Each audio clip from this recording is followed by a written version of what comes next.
Are you so poor that you can't chisel houses? Well, boy howdy do I have the solution for you. Introducing the all-new Chevy Silverado. This is a medieval house design made purely out of shit that you can build and craft with in the first 2 or 3 hours of your survival worlds.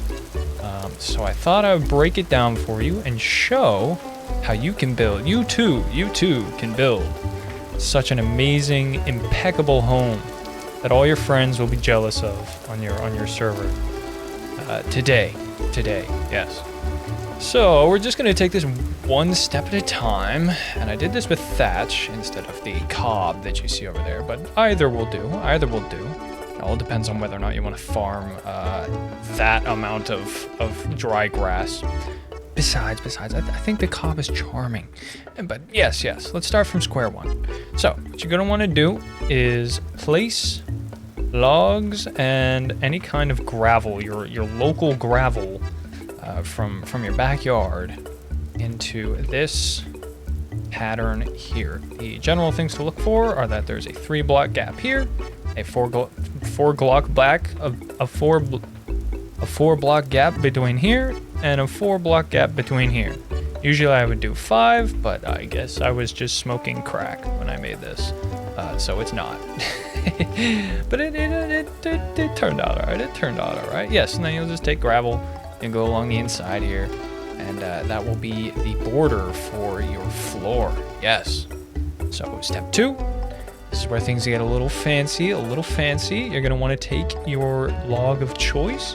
You're gonna want to place it extruding diagonally on the pillars, facing outward from the face of the wall, not along these. Oh, just kidding, I lied. Oh, well, no, here, yes. In some sections, you want these extrusions to only be on the face that you're gonna have a second second face of. The actual wall itself between the two, you can just leave alone. It'll be fine. But in this case, and how I do all of my stereotypical medieval houses, is a steeped wall on all 4 corners. And so that is what these logs here are for. The floor is plain and simple. With this marvelous design, you can pretend that you have oak planks. This is just arid packed dirt and packed dirt. I don't actually know how you get arid packed dirt, so you may need to substitute this with something else for the pattern. But there you have it. A lovely floor. Yes, I also forgot to mention that all you're gonna need to begin, gravel and log, and then here all you need is the dirt, and then more log. I'm gonna show all the new blocks that are introduced every step of the way for this build process. Step 3, yes. Step 3, no new blocks introduced, but you're gonna want to take your logs and you're gonna want to make this. The general principle to follow is where you extruded it on the second layer there. You just come across and add a beam connecting the two on all sides that you want your outward facing section to be, and then you extend it upwards just a little. So you get this little peak effect. Lovely. And then I liked to throw the little pointy bit here sticking out. I think that adds a nice little layer. And you'll notice with the way this is formatted, this is a very old style old system of building. But you have your first layer of stone or whatever on the inside, and then it's like an archway. Of the face. You have a block here, and then you have the blocks here, and then the blocks here, and then the blocks sticking out there. And it gives it such a lovely sense of depth. So yeah, that's all you do here. You just extend these up, put the little dots, the little doodads on the sides, and then you come through and put these long beams here, just connecting the peak. You don't technically have to do this, but I find it looks better on the interior when you do have them. Just helps the inside look a little more compelling to look at, I suppose. Yes, step 4 is where it all comes together. What you're gonna want oil lamps. You're gonna want some stone, just stones. Just pick this up off the ground. Easy as that. And then we are going to be using soon straw and more packed dirt for this section. What you're gonna want to do is for the sides, you want to fill in these walls here just like this. And you're gonna want to blend the sown straw with the packed dirt. And you wanna, the way I learned and I like to do this is you kind of do it in blobs. When you're blending, you don't want to just like put a wall of this and then just like put random stuff like this, like that. It can work, and I'm sure the dithering effect that it provides can be used in very certain circumstances. But I find it ends up, especially when you're using higher contrast textures on blocks, that it ends up being very noisy, which is how I learned to do otherwise. You want to do it kind of like this, to where the sections are contiguous, and it gives it a much more subtle kind of shaded effect. You can see that very obviously on these walls here. Very nice, very nice. That is the easy portion of this. And the next portion is how we're gonna spawn proof this. Yes, because this is a survival house. You're going to be living here in your early days before you find copper, before you find tin, before you find I don't know what comes after that. Iron. Yes, survival. Yes. So with the oil lamps, you're gonna need 1, 2, 3, 4, 5, 6, 7 oil lamps, which is it's a pretty steep order, but you get a lot of real estate with this build. I also wanted to keep the roof very low to save on the cost of materials. So it's not the fanciest looking thing in the world, but it works. It works. And this will fully light it up. And you want to take your stones and you want to place them in these patterns. I'm not gonna get super precise into how the lighting works here, because to be honest, I just used a mod that does it like this. And basically all you're looking for is you want the green blocks. That's where the light provides, that will keep mobs from spawning. And then you want to place stones in all the red spots. That will prevent them from spawning there. So super simple, you just put it along the top of these lines here. And then you kind of alternate every 3 blocks with the singulars there. This corner's a little funky, you just kind of stick a little L shape in there. It'll do. But yes, this is the spawn proof method that I came up with for this particular house. Theoretically, you could also subdivide this space into additional rooms and then use the lighting of the lamps to save on lamps, perhaps. I'm not exactly sure. I didn't play around with it too much. I was just kind of going for the Terraria box house approach, where you just have a open warehouse to stick all your shit in. Because it's the early game, what are you gonna put in here? Baskets, pit kilns. I don't know why you would put pit kilns in your house. Baskets, tools, I guess. Your hay bed, of course. And then just generally having a place you can hide in the dark, away from scary things that want to kill you and eat your flesh. And I don't think vintage story mobs eat you, do they? Are they carnivorous, or do they just like kill for the love of the game? I don't know. Step 5. I think it's step 5. Yeah, step 5. This is where things get a little bit technical, a little bit fancy. When I originally designed this, I had thatch in mind, because obviously who doesn't want to use these lovely, beautiful vintage story roof blocks? They're glorious. And then you're going to want to use wattle fences. These are a very, very effective way to add just a lovely touch of depth and detail to an otherwise very hideous, flat, and ugly wall. Yes. I also did not use the half roofs because I kind of like how with the arch pattern, the depth, the fences, and the whole block kind of adds an extra layer to that, which makes it look rather nice. Yes, so for the roof, all you're going to want to do is on all 4 of these corners, you're going to want to put first a stair, and then use these ridges. They work really well as kind of like a flat not necessarily just as a ridge, but as like a flat part of the surface. And then another stair here, and then you want hay blocks here.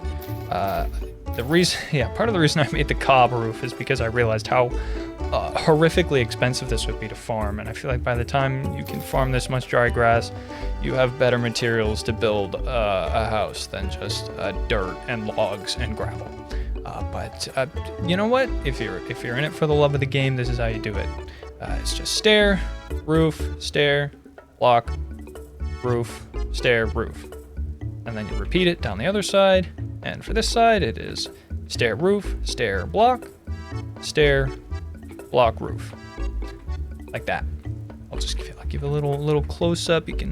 I'll highlight the little blocks there so you can pause the video and take a hit of your pipe so you can build more efficiently. There you go, yes. And this is just repeated on this side, same as here. It's very simple. Once you figure out the one corner for the wall face, it's a lot easier to go through and just repeat it on the other sides. One thing to note as well, when you're building this and you have this little timber framework, you're gonna want to pack this roof section with just some low-fert soil or packed dirt or whatever. You're not gonna see it, but that's gonna keep drifters from spawning in your attic, which you probably don't want. You probably don't want. I think yes. So that is that step complete. Step 6. Let's go to step 6. This is where the boys become men.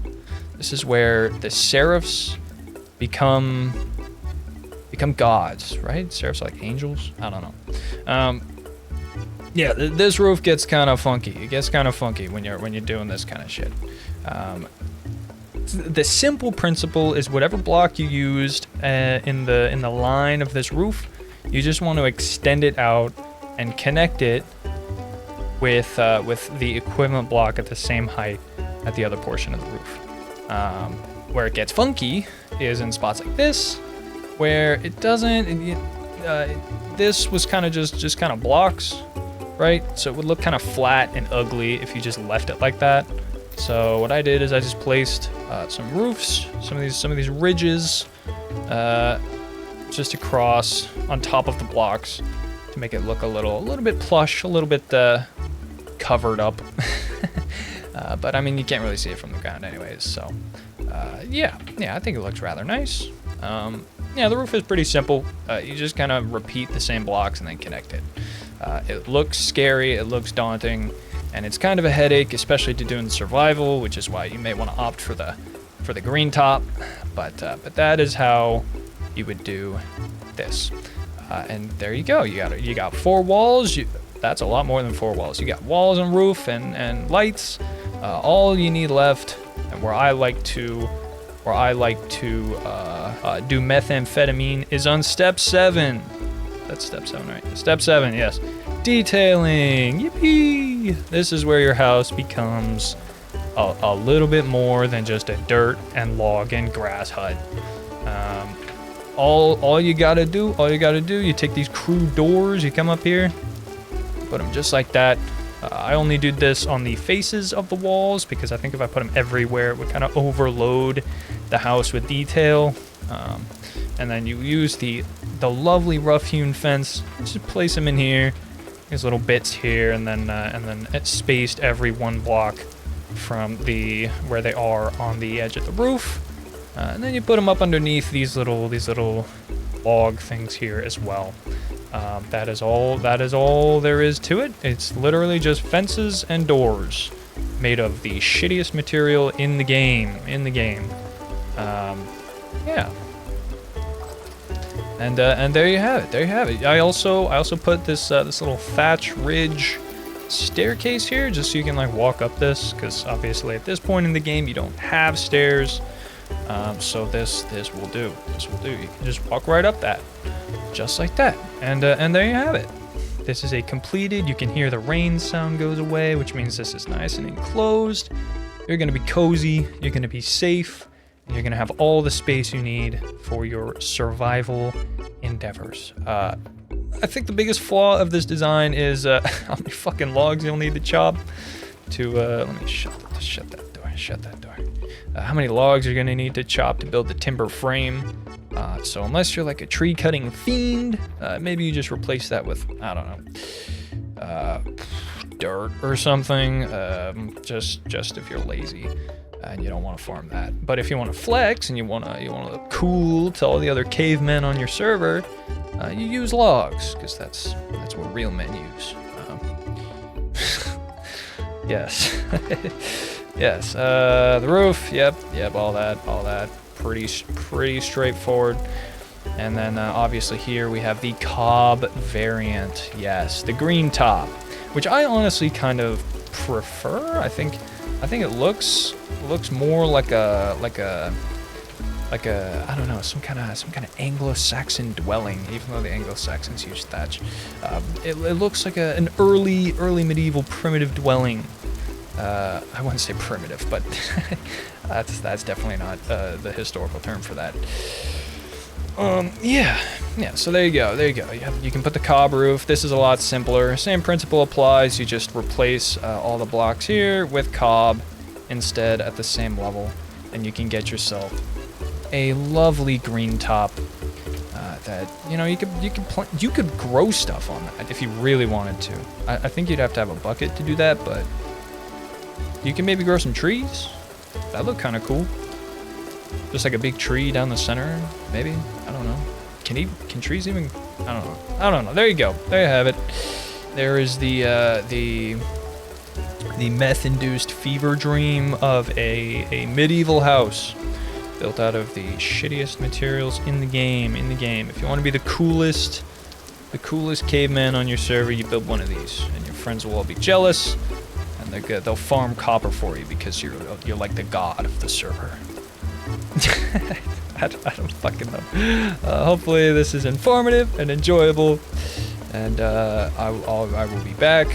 I kind of enjoy this format of like step-by-step instructions, so I think I'll make more of these, depending on how much you fellow Ventarians enjoy. Or maybe I could do it for like Hightail in Minecraft or something. Who knows? But it's kind of fun. There you have it. The mud hut.